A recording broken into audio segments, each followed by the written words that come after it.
Yun guys, magandang araw. May repair tayo ngayon na isang Kingster Bluetooth speaker na tower. So, ang problema nito, sabi nung may-ari, ayaw daw mag-power.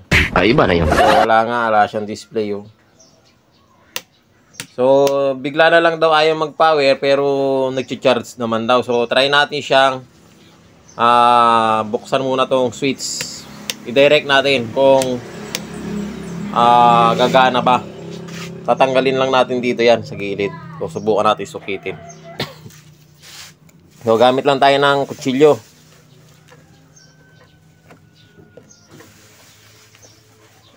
Ginagawa mo.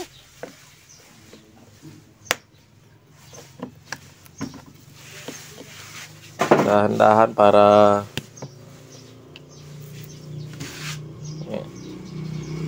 so, yan.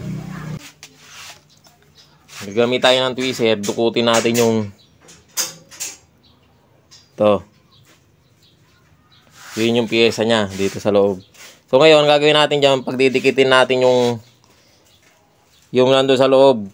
Ayan o. Tutusukin lang natin yan para magdikit kung magpa-power. Ayun, umiilaw no. Bright ka talaga. So, ibig sabihin, dito nga lang siya sa may switch, ayun o, nagkaroon na siya ng display. So, kapag kaya na itinidikit natin nyo, pinagdidikit. So, ibig sabihin, linis lang yan. So, gagawin natin dyan, kukut-kutin natin, saka lilihain yung, ito.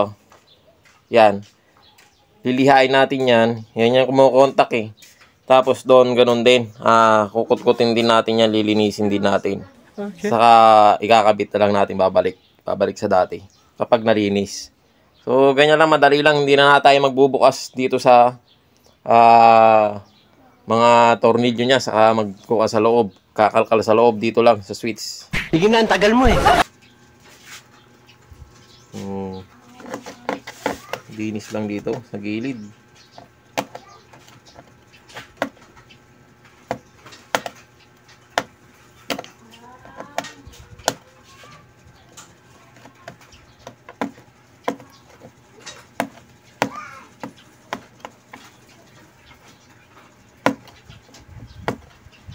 Ginagawa mo.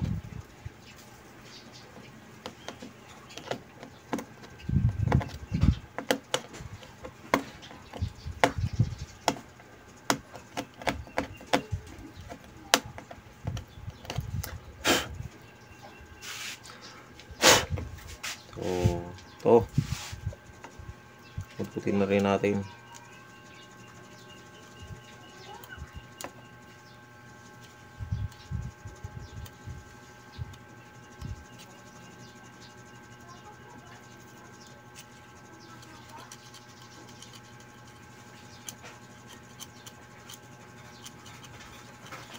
Pati itong dito sa may gitna niya dito, ito kasi yung dumidikit doon sa kabila eh.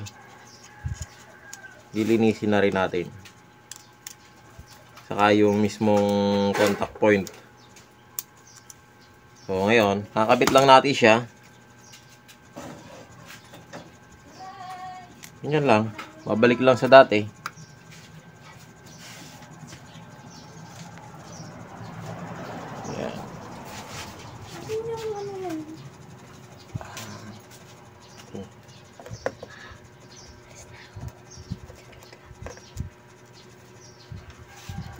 Pero pagka natidikit, umiilaw na.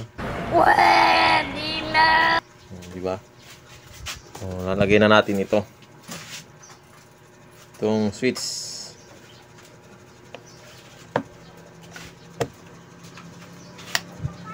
Yun, okay na. Umiilaw na yung Bluetooth mode. yun, nagsalita na.